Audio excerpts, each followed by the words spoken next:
overseas is our top priority. All remaining U.S. direct hire embassy personnel, including the ambassador, have relocated to Hamid Karzai International Airport, where they are secure.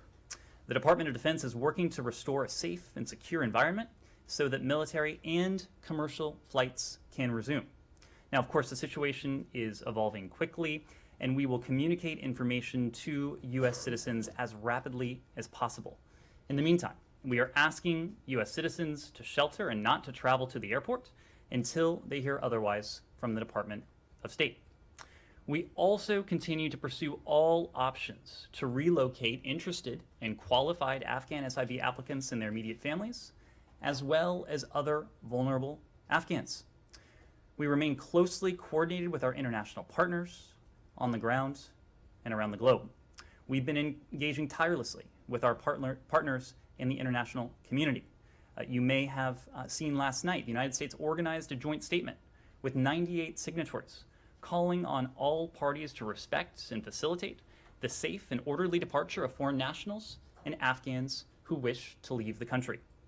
Today, Secretary Blinken spoke with Russian Foreign Minister Lavrov, PRC State Councilor and Foreign Minister Wang Yi, Pakistan Foreign Minister Qureshi, UK Foreign Secretary Raab, NATO Secretary General Stoltenberg, Turkish Foreign Minister Çavuşoğlu, and EU High Representative Josep Borrell. Yesterday, he spoke with Australian Foreign Minister Payne, French Foreign Minister Le Drian, German Foreign Minister Maas, and Norwegian Foreign Minister Søreide. Other senior officials have been making calls to their counterparts as well around the clock. Additionally, the UN Security Council issued a joint press statement earlier today calling for a new government that is united, inclusive, and representative, including with the full and meaningful participation of women. The Council spoke with one voice to underscore that Afghanistan must abide by its international obligations, including to international humanitarian law, and ensure the safety and security of all Afghans and international citizens. The situation will continue to remain fluid in the coming hours and likely in the coming days. Nevertheless, we are operating on multiple fronts and around the clock to protect our people, those who have worked side by side with the United States over the years, and other vulnerable Afghans. Now, before I take your questions, I do want to speak to one additional issue that is of great importance to us, and that is the U.S. response to the earthquake in Haiti. The United States is closely monitoring the situation following a magnitude 7.2 earthquake that struck the southwestern part of the country on August 14th. We offer our deepest condolences to all who suffered the loss of loved ones or saw their homes or businesses destroyed. We are in close contact with Haitian authorities to respond to the earthquake and any requests for assistance. On Saturday, USAID deployed a Disaster Assistance Response Team, or a DART, to lead the U.S. government's humanitarian response efforts. And yesterday, at the request of the government of Haiti, USAID deployed members of Fairfax County Fire Department's Urban Search and Rescue, USAR, a team to join the DART. So far, the DART conducted an aerial assessment and is continuing to assess the damage. They will also identify priority needs and coordinate with the government of Haiti and humanitarian partners. U.S. Coast Guard air crews are transporting medical personnel and supplies from Port-au-Prince to Jérémie and Le Cayes, and are evacuating injured citizens to higher level of care facilities in Port-au-Prince. At the request of USAID, Southcom is sending 2 UH-60 and 2 CH-47 helicopters from Joint Task Force Bravo to provide critical airlift support to ongoing relief efforts. We are also closely tracking Tropical Storm Grace, which is expected to reach Haiti today, potentially exposing people to further devastation. The United States remains a close and enduring friend to the people of Haiti, and we will continue to provide assistance in the aftermath of this tragedy. We are committed to helping the Haitian people build a better future. With that, I'm happy to take your questions. Thanks, Ned. Can I ask two real quick logistical ones, and I really hope they'll be real quick.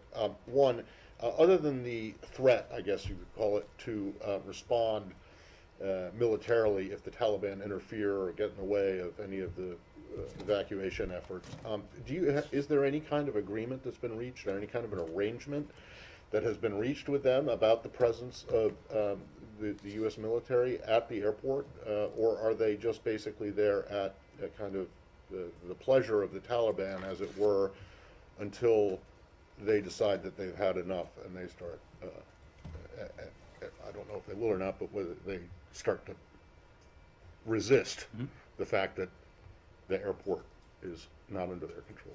Well, let me take the opportunity to offer a bit of context on our diplomatic efforts over the past 72 or so hours. Ambassador Khalilzad and his team remained in Doha. They still remain in Doha, following consultations that we talked about last week with a number of countries from the region, the UN, and countries much farther afield. They continued, and they still continue, to engage with the Taliban.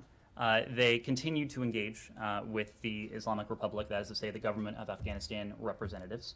When it became clear that the government of Afghanistan was on the verge of collapse, that President Ghani had fled, and that the Taliban were encroaching on Kabul, the focus, of course, changed. It shifted from supporting peace negotiations along with the international community to working assiduously and urgently to do all we can with the international community on an urgent basis to avert violence, to attempt to maintain order in Kabul, and very, very importantly, to guarantee that the Taliban would not seek to threaten our people or our operations. It was a very fluid situation. The situation changed markedly when President Ghani left the country and as the Taliban continued to encroach on Kabul. We do continue to engage with Taliban representatives in Doha from the State Department team. The U.S. military has spoken to engagement with the Taliban on the ground in Kabul. And again, we are working on a couple different fronts. First and foremost, to seek to preserve calm in Kabul, to maintain a semblance of security, and very importantly, to underscore that any effort, any attempt to target, to threaten, to intimidate our personnel or our operations would be met with a swift and decisive response. Other than that, there's no agreement with the Taliban for the U.S. military to run the airport, to run the airspace, to be in control. And if there is an agreement, how long does that agreement last? We have engaged with the Taliban. We have had discussions. I would say that some of those discussions have been constructive, but again, when it comes to the Taliban, we are going to look for their actions rather than listen to their words. And then secondly, the logistical thing is on the embassy compound itself, which is now abandoned. Do you have you taken any measures to secure that place, or are you just basically letting? Is there a protecting power?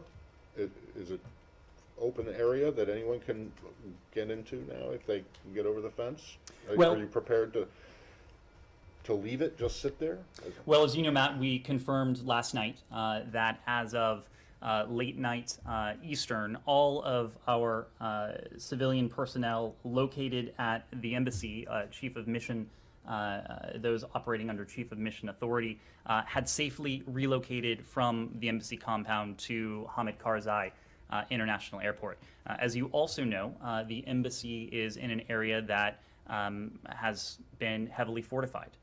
So we do not have an American presence on the ground. Is there any presence? We do not have an American presence on the ground at the embassy. Our ambassador is and has been at the embassy at the compound, the Hamid Karzai International Airport, since late last night, our time, and that remains the case. Yeah, but there isn't any protecting power. There's nobody there. It's wide open for anyone who wants to go in there. As you know, regardless of whether it's in a built-up, barricaded area or not, you basically just took off and left it empty. As you know, it is a heavily fortified area. My last one is that in the Doha agreement, which the president mentioned several times as having kind of tied his hands, there are 16 times in that agreement where it refers to the Islamic Emirate of Afghanistan, which is not recognized by the United States as a state and is known as the Taliban. 16 times it mentions that. And you've said before that you will not recognize any government or assist any government that comes to power by force. Mm-hmm. Since the Taliban basically walked in to Kabul, and the president fled, are you in a position to say whether or not you might be willing to recognize a government that emerges from this, aside from the UN calls? Well, this is something that we have spoken to before. We have spoken to it before events of recent hours and recent days. Secretary Blinken spoke to this yesterday morning. We are still taking stock of what has transpired over the past 72 hours and the diplomatic and the political implications of that. We are, as you have seen in any number of venues, we are coordinating closely with Afghanistan's neighbors. As we've said, the Secretary, other senior officials in this building, our ambassadors in their respective capitals around the world have engaged governments in the region and much farther afield on an aligned approach to the evolving situation. And you've already started to see some of the fruits of that. I think most notably, and I mentioned this at the outset, you saw the statement that emanated from the UN Security Council. Obviously, the UN Security Council has a permanent set of members, several of whom are among our closest allies in the world, and a couple countries where our interests are rarely aligned. Nevertheless, this document, it is quite strong. It is quite clear. I think it is reflective of the broad consensus that has emerged from the international community about not only our thinking, what the United States may or may not do going forward as we assess ultimately what has come to pass, but what the international community will do. This statement says that the sustainable end to the conflict can only be achieved through an inclusive, just, durable, and realistic political settlement that upholds human rights, including for women, children, and minorities. The Security Council, speaking with one voice, which, as you know, is not always an easy feat, called on all parties to adhere to international norms and standards on human rights, and to call for an immediate cease to any abuses in that regard. Ultimately, when it comes to our posture towards any future government in Afghanistan, it will depend upon the actions of that government. It will depend upon the actions of the Taliban. We are watching closely, but as you heard from this UN Security Council statement, and as you've heard from any number of governments that have issued their own unilateral statements, the world is watching closely. The fact is that a future Afghan government that upholds the basic rights of its people, that doesn't harbor terrorists, and that protects the basic rights of its people, including the basic fundamental rights of half of its population, its women and girls, that is a government that we would be able to work with. The converse is also true. We are not going to support a government that does not do that, a government that disregards the rights, the guarantees enshrined in basic documents like the Universal Declaration on Human Rights. That is not a government that the United States would be able to work with. That itself is important. It becomes all the more important when you account for the fact that you have a statement from the UN Security Council that was adopted by all of its members that says exactly that. Andrea. Following up on that, and one other issue as well, social media is just filled with desperate appeals from girls, from women. Taliban going door to door, ripping girls out of their mothers' arms. Women who have been told for 20 years they should get schooling, learn to code, learn to teach, become engineers, become doctors, become lawyers. It's simply heartbreaking. And the question remains, there are Democrats as well as Republicans on the Hill, including veterans of the Afghan war and Iraq wars, saying that there should have been arrangements made months ago, that before the withdrawal was signaled by the date in April, that for months we should have been moving people out. We should have been moving on the evacuation, not only of the special visas, but of other people as well. And that this chaotic vision of people, thousands of people at the airport, climbing onto C-17s as they are rolling down the tarmac, was completely avoidable, given the withdrawal. Secondly, let me ask you about a question regarding the president's speech. He said that we can accomplish the mission we accomplished 10 years ago of not only getting, bin Laden, but preventing Afghanistan from becoming a haven for terrorists against the homeland. The original mission of 20 years ago, that we can accomplish this from over the horizon. Intelligence experts, including former Obama DCI, say that's just not true. That once the withdrawal was completed and Bagram dismantled and turned over and now taken over by the Taliban, we don't have eyes on the ground. That we cannot fight terror from over the horizon in a place like Afghanistan, as we perhaps do in other countries. If you could address both of those. Let me take those questions in turn. Let me start with your first question. The images that we've all seen emanating from the international airport in Kabul, HKIA, they are searing, they are painful, they are difficult to see, they are difficult to watch. And I say that on a couple different levels. One, the most basic level, we are all human. We share a common humanity with these Afghans whose desperation, whose fear, whose concern is they wear it on their faces. And so on that level, it is deeply moving to all of us. There's another level, though, that I think is especially relevant to this building. I'm a relative newcomer here. I have spent 7 months here. There are people in this building, hundreds if not more, who have dedicated years and years of their lives to affecting a better life for the people of Afghanistan, including the women and girls. We have foreign service officers who have served multiple tours in Kabul in the 2 decades that the United States has been there. We have many more who have served in functions back here to support that mission. There are, and this I can speak personally to, there is a generation of public servants in this country who entered public service in the weeks, months, couple years after the 9/11 attacks. In my case, I was a freshman in college, and I knew on that day as I climbed to the roof of a dorm here in Washington and watched the smoke rise from the Pentagon that I wanted to pursue public service.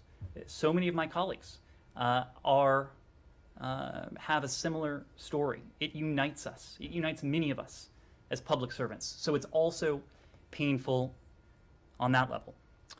Right now, what we are doing is a couple things. We are working around the clock, in the first instance, to maintain, to regain positive control over the airport compound. This is something that our colleagues at the Department of Defense have been working urgently to reestablish for a couple reasons. One, to be able to resume U.S. Military flights, and my colleague John Kirby will be briefing shortly, and he'll be able to give you an update on that. But importantly, this is also a civilian airport. We are seeking to reestablish positive control in order so that commercial travel can also resume, so that many of these Afghans whose images we have seen, whose images have been so searing, will be able to reach safety. In many cases, that will be with a helping hand from the United States government. We have spoken to our efforts on behalf of SIVs, so-called special immigrant visa applicants. You ask why we haven't done more. Let me just offer a bit of context. Through the course of this program, the United States has resettled, brought to their new lives more than 75,000 Afghans who have, in various ways, assisted the United States government over the years. The Special Immigrant Visa Program provides, well, as it was initially conceived and legislated by Congress, it provides a visa to the United States. When this administration recognized that the security situation was becoming, was quickly evolving, many weeks ago, we launched Operation Allies Refuge. This was something that was never envisioned in any SIV program, including the one we had in Afghanistan or the one we had in Iraq. That is to say, a gargantuan U.S. effort not only to process, adjudicate, and to grant visas to these so-called special immigrants, but to actually bring them to the United States with a massive airlift operation. It's been through that operation that 2,000 Afghans have been able to reach the United States. Most of those Afghans have now been able to start their new lives through resettlement agencies. It was a month or so ago, we recognized that the need could be even greater for Afghans who were vulnerable, who may be at risk. That is precisely why we initiated a so-called Priority 2, P2, refugee status program that went beyond the statutory definitions of who could apply for and be eligible for the SIV program to include those brave Afghans who not only have helped the U.S. government over the years, but have helped the American people. We know that there are other vulnerable Afghans, some for the work they have done, some for the things they have said, some for nothing more than their gender. And we are also working and planning to bring as many as we can to safety. Right now, we are, again, in the process of reestablishing control over the airport. The military has been able to surge resources and will surge additional resources to the theater to allow us to bring on a large scale a number of these Afghans who will be able to start new lives in the United States, or who will be able to reach safety elsewhere in the world. We are committed to that. We have been flexible. We have been ambitious in our effort to do just that. You ask a second question about counterterrorism and what this means for our ability to detect and to thwart terrorist plotting. A couple points on that.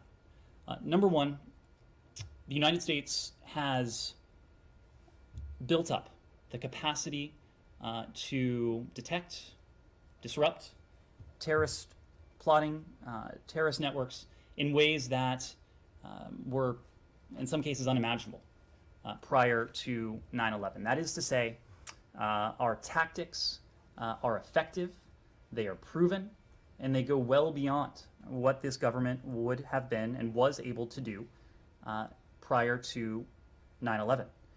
We also recognize that the center of gravity of the threat we face from terrorist groups, whether it's Al-Qaeda, whether it's an Al-Qaeda affiliate, whether it's ISIS, whether it's an ISIS affiliate, it has shifted over the years.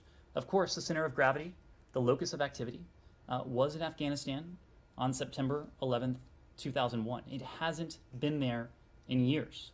It hasn't been there in years precisely because we have been able to employ these effective tactics over the course of the past 20 years to do precisely what our forces went into Afghanistan to do in the first place.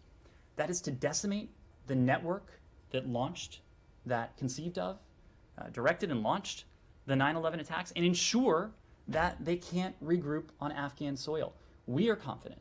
But more importantly, the military and our intelligence community leaders have spoken and even testified to the fact that we will have capabilities in the theater, so-called over-the-horizon capabilities, that will allow us to use the technologies, to use the tactics that we have deployed and improved upon over the past 20 years to detect and to disrupt any terrorist plotting that may seek to reach our shores. We've also been very clear with the Taliban, and I said it just a moment ago, that the willingness of a future government of Afghanistan to allow any terrorist group to operate on its soil and to pose a threat to the United States, it's unacceptable to us, and we will demonstrate that using the fierce power of the U.S. military. Laura.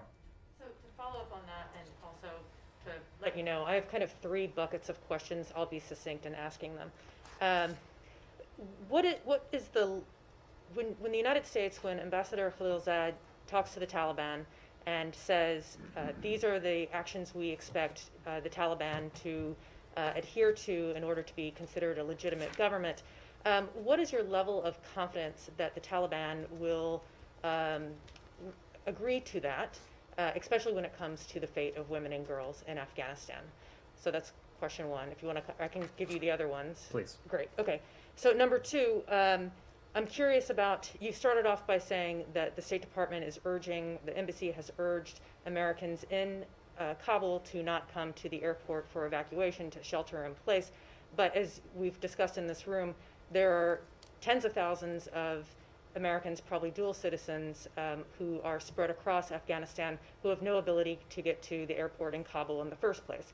So what plan or what assurances can the United States offer them that they will not be left there, since they can't get to Kabul to even try to come to the airport?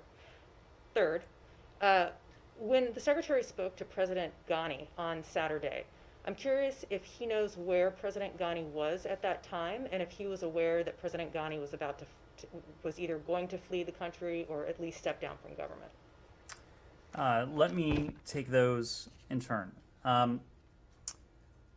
Again, we have made very clear, abundantly clear to the Taliban in Doha, but in some ways just as importantly, publicly, speaking with a single voice with the international community, what the United States, what our closest allies and partners expect, but also what other regional stakeholders, again, including some stakeholders with whom we share very few interests, where our interests are rarely aligned. The fact that this UN Security Council statement emerged today is a clear indication that there is decisive consensus within the international community on this front. It means a lot when the United States says something, and when we put our voice and actions behind a statement, but it means even more when much of the world, and certainly the key stakeholders, come together and say the same thing. We will be watching very closely as any new government in Afghanistan takes shape. Of course, we have all seen various statements that have emanated from the Taliban, not only in recent hours and recent days, but in recent weeks and recent months. We take those for what they are. They're statements. Again, we will be watching actions. That's what will be important to us. Beyond watching, beyond galvanizing the international community, as we did with the statement signed by 98 countries, from Albania to Zambia just last night, we are going to be marshaling the international community because we now know it is incumbent on all of us, including the United States, to use every conceivable lever that we have: diplomacy, our political leverage, and importantly, economic leverage. And economic leverage can take different forms. It is patently obvious that the government of Afghanistan would not have endured 20 years were it not for the broad and generous support of the international community and the United States. The United States being the largest donor both on a bilateral basis and to the humanitarian needs of the Afghan people. This is a positive source of leverage. If the Taliban, or any government that is to emerge, seeks to have the level of international assistance that was needed to sustain the Afghan government over the past 20 years, the words on the paper that emanated from New York today, from the Security Council, will have to mean something. That their actions will have to match some of the words that we have seen emanate from the Taliban. There are other forms of economic leverage, and those are, if you talk about carrots, you can also talk about sticks.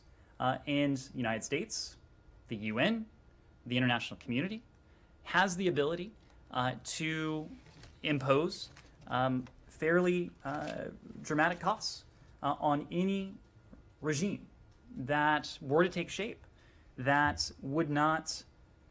does not recognize the basic and fundamental rights of the people of Afghanistan. Importantly, the basic and fundamental rights of half of the Afghan population, the women and girls. The United States, as I said before, has done more than any country in the world over the last 20 years to support Afghanistan's women and girls. We are, you can believe, you can bet that we will do all we can. And I would muster to say, probably lead the charge, certainly lead the charge in working with the international community to make sure and to see to it that we are doing everything we can, speaking with one voice and acting according to one script to preserve those gains, because they are that important to us. When it comes to Americans who, and others, I should say, who seek to leave the country, we have been in regular contact with American citizens in Kabul. The embassy is providing both public messages, is communicating via email with Americans who have indicated and expressed an interest in leaving the country. We will continue to provide clear messaging about what they should do and when they should do it. Again, people should shelter in place and not attempt to come to the airport until they are explicitly told otherwise by an appropriate authority, including the U.S. Embassy. The question was about American citizens who are not in Kabul and can't get there in the first place. And then also if you could talk to the Ghani question. We are going to continue to do all we can to bring as many eligible individuals as we can to safety. When we talk about our priorities, our first priority is always going to be the American people. That is to say, the Americans who are serving and who have served in Afghanistan. That includes private American citizens, some of whom are in Kabul, many of whom are in Kabul, some of whom may not be in Kabul, of course. That also includes our locally engaged staff, that is to say Afghan nationals who were working in our embassy compound and who have expressed an interest in relocating. We have talked about SIVs. We have talked about so-called P1, those applying for P1 refugee status and P2 status, and then other vulnerable Afghans, people who may be exposed to risk because of the work they've done or merely because of their gender. Kylie. The Ghani question? The Secretary did have an opportunity to speak to President Ghani on Saturday and late last week. We read out that call. I don't think we have anything additional to offer. He was leaving at the time the call happened? Did the Secretary have any heads up that the President was about to flee the country? It was a very fluid situation. The security situation was evolving very quickly. The political situation was evolving very quickly. We'll leave it to President Ghani to characterize what he may have told the Secretary. We will leave it to him to characterize what he told the Secretary. So no? Please. Is he? There has not been a formal transfer of power. There has not been a formal transfer of power. Who does the United States recognize as the leader of Afghanistan then? So this is something that we are working, again, with the international community. You saw in this statement from the UN a clear consensus emerge that a political settlement will be in everyone's interests, that a political settlement will be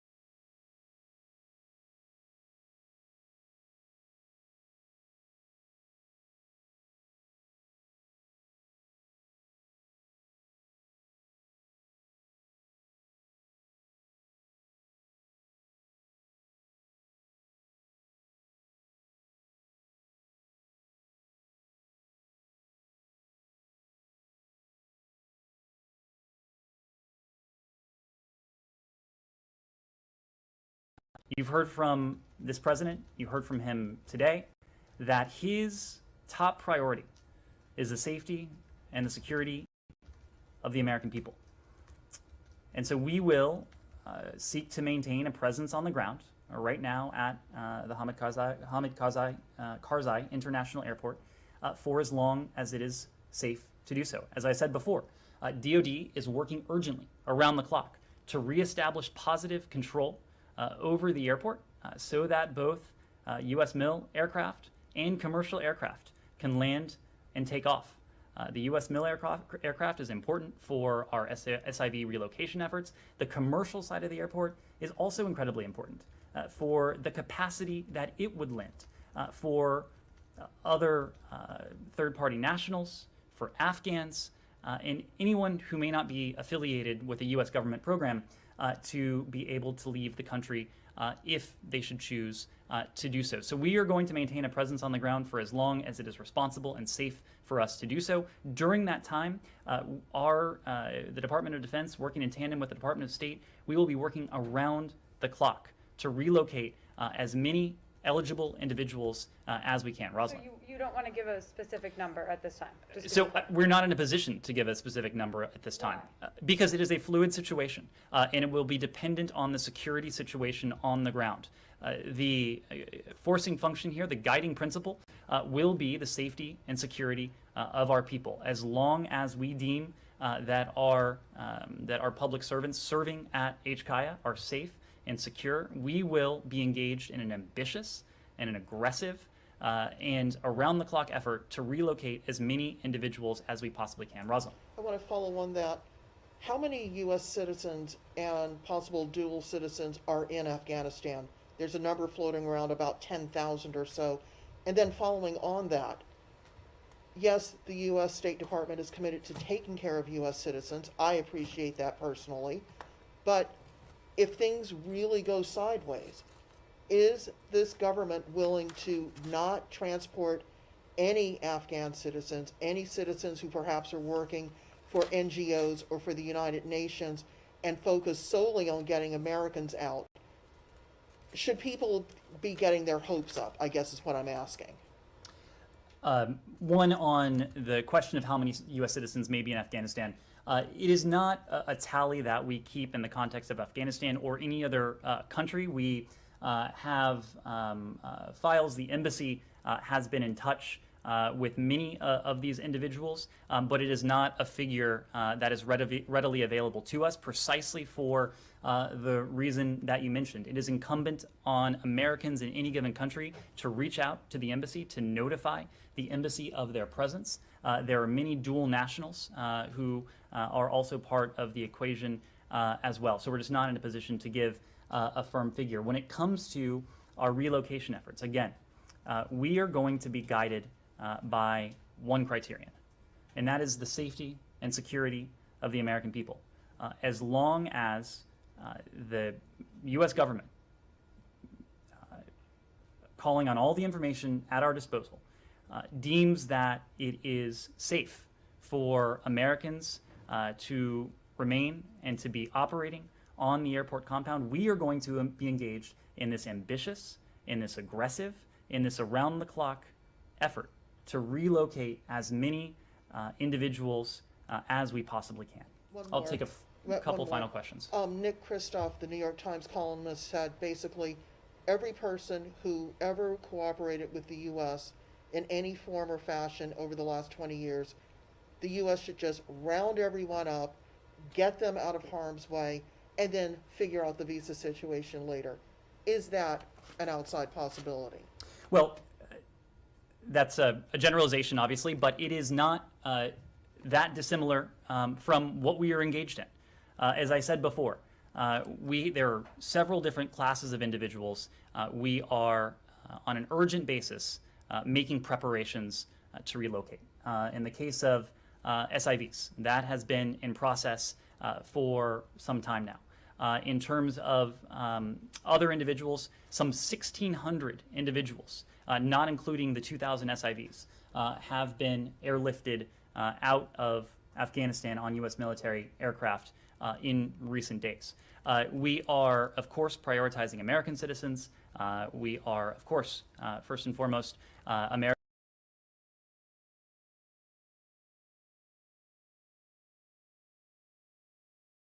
Americans who had been serving at our embassy who are departing the country, private American citizens, SIV holders, P1, P2 applicants, as well as other vulnerable Afghans. We have stood up a task force here at Maine State. It is operating 24/7.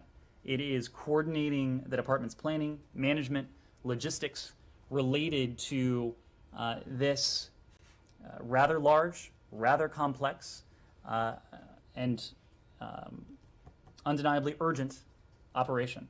There are Acting Assistant Secretary Dean Thompson, the Acting Assistant Secretary of our Bureau of South and Central Asia, is heading that task force. There are multiple subcomponents of that task force. They are all being led by senior department officials.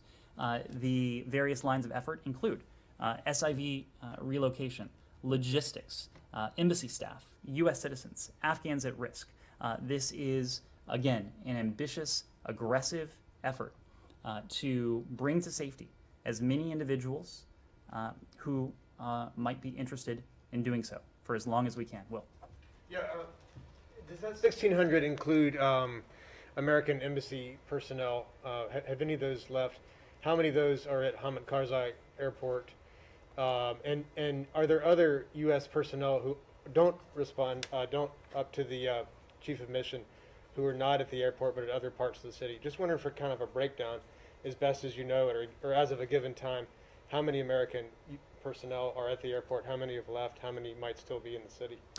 As you know, whether the context is Afghanistan or whether the context is a less challenging, less complex security environment, we typically don't offer breakdowns like that. As we said last night, all of the Americans under Chief of Mission Authority who had been operating at the embassy had been safely relocated to Hamid Karzai International Airport. It is also worth noting that our efforts to reduce the civilian footprint of our embassy, they did not start last week or the week before or even last month. April 27th, the U.S. Embassy went on ordered departure. Since April 27th, we have conducted several drawdowns to responsibly reduce the size of our civilian footprint. So the size of our embassy prior to that ordered departure was much larger, certainly larger than it was a week or two ago. So this has been a phase. Again, we don't offer numbers when it comes to this, but it has been a phased and deliberate drawdown of U.S. personnel. I know my colleague at the Pentagon is going to be briefing, so I'm going to cede he has started. So I will cede the floor to him. Thank you all very much. We'll see you tomorrow.